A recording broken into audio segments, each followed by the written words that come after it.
Evangelio de nuestro Señor Jesucristo según San Marcos.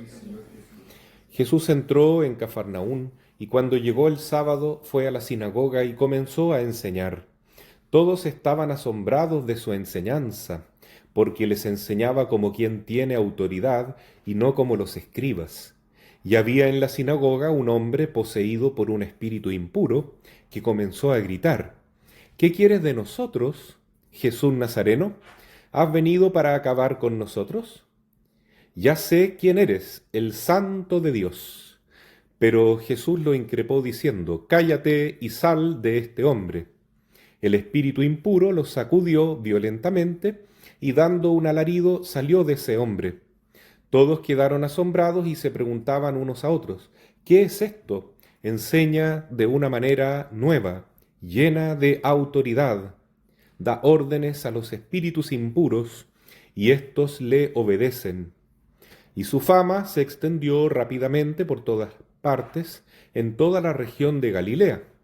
Palabra del Señor. Tomen asiento. Bien, queridos hermanos, hoy estamos asistiendo al primer milagro que hace Jesús de un modo más público en su vida de apostolado. Es la expulsión de un demonio en la sinagoga de Cafarnaún. Ya antes Jesús había realizado otro milagro, más amigable, por cierto, que fue convertir el agua en vino. Eso lo leemos en Juan 2, cuando la Virgen le pide a Jesús en un matrimonio en Caná que ojalá convierta el agua en vino o que haga un milagro para que los novios no se queden sin vino, ya que las fiestas duraban muchos días en esa época, los matrimonios, ¿no? Entonces Jesús concede ese milagro a su madre y a los novios y manifiesta de esa manera que Él viene a cambiar realmente nuestros corazones, ¿no? Un corazón de agua en un corazón de vino. Y más importante todavía, Él viene a cambiar efectivamente en la misa el vino en la sangre de Cristo, porque eso es lo que va a pasar ahora en un ratito más, cuando el sacerdote tome el pan en sus manos, después el cáliz con el vino y diga las palabras de la consagración. Eso es un milagro infinitamente mayor que cambiar el agua en vino, porque ahí tenemos la presencia real y verdadera de Jesús, en su cuerpo, en su sangre, su alma y su divinidad. Pero el primer milagro que hace el Señor en forma, como dije, más pública, es este de Cafarnaún, en la sinagoga. Sinagoga era el lugar de encuentro para rezar, la iglesia, como diríamos hoy, o el templo. ¿Y por qué es significativo que sea un exorcismo, el primer milagro? Es porque Jesús vino al mundo para quitar el pecado.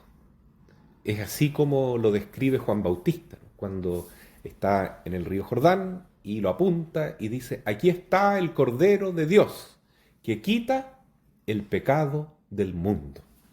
¿Y qué significa el pecado del mundo? El pecado del mundo es el dominio que tiene Satanás en todo el mundo. Esto para algunos cristianos es un poquito difícil de creer incluso, ¿no?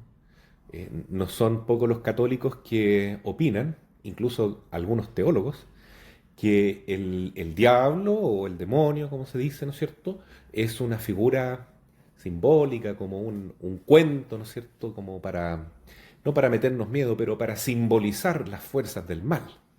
Y sin embargo, en la Biblia, en el Evangelio especialmente, se habla mucho del demonio, como de un ser real, y que está ejerciendo una acción terrible en las personas.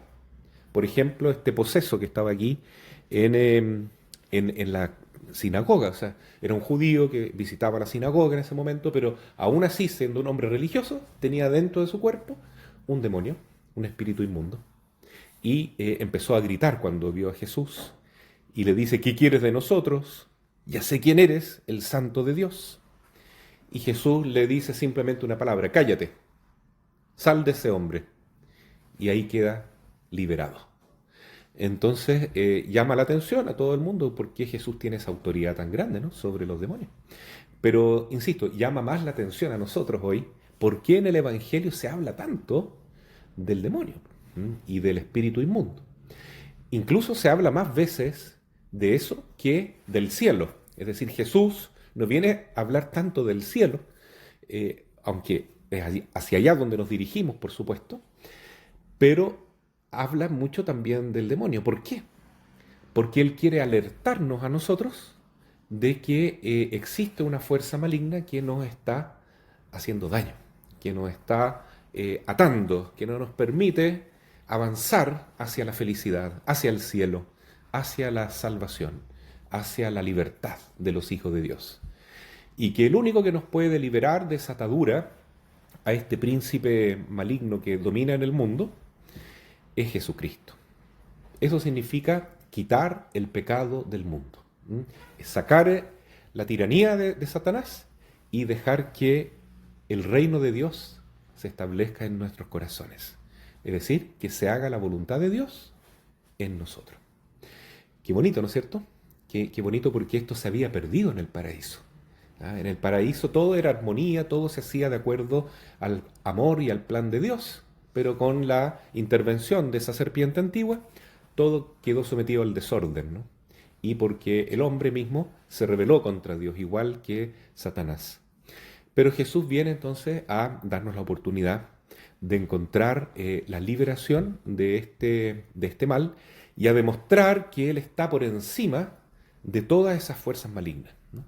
Por eso en la primera lectura y en el Salmo 8, se destaca mucho eso, ¿no? Que Dios le dice al hombre que Él tiene poder sobre toda la creación, ¿no? Así dice la antífona: pusiste a tu Hijo sobre la obra de tus manos, ¿no? ¿Qué es el hombre?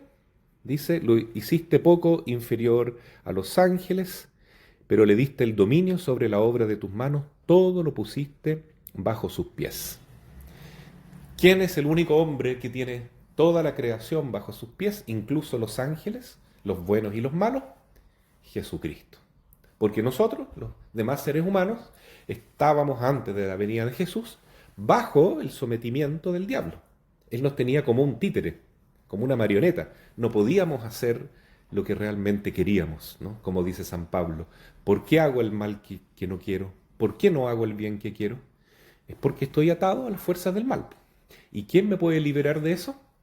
Solo Jesús, porque Él es el hombre verdadero. Él es el hombre Dios. Él es el que tiene a todos sus enemigos bajo sus pies. Y basta que diga: sal de ese hombre, y sale. Aquí en esta misma capilla nosotros hemos hecho muchos exorcismos con personas que vienen de distintos lugares, ¿no? Jóvenes, adultos, hombres, mujeres, personas que tienen más o menos problemas psicológicos. Y la verdad es que no es fácil hacer un exorcismo, ¿no? Porque se requiere mucha oración, mucho sacrificio, sobre todo por parte de quien está pidiendo ayuda. Necesita una verdadera conversión, acercarse a Jesús, y es un proceso lento muchas veces, ¿no? En cambio, cuando Jesús dice: sal de ese hombre, los demonios tienen que obedecer inmediatamente, ¿no? Uno dice miles de veces: sal de ese hombre en nombre de Jesús, porque yo no tengo ese poder, pero Jesús sí lo tiene. Pero aún así cuesta mucho lograr que se dé un exorcismo. Ahora, en los niños es más fácil. En los niños es muy fácil porque el demonio no está tan enraizado en el alma de los niños. Entonces ahí basta, muchas veces he visto eso, ¿no? Una simple oración de exorcismo menor y el demonio sale muchas veces para siempre. Pero en personas adultas que ya tienen más enraizado el mal en su corazón, es un proceso mucho más lento que, insisto, requiere mucha ayuda espiritual y conversión. Pero se puede. Y Jesús aquí lo demuestra. Él es el que tiene la autoridad y nosotros estamos contentos entonces de seguirlo a Él, y que mientras más cerca estemos de Jesús y de nuestra Madre María, más rápidamente también nosotros nos vamos a ver libres de todas las ataduras que nos impiden caminar hacia Dios y ser felices y ser mejores hijos de Dios.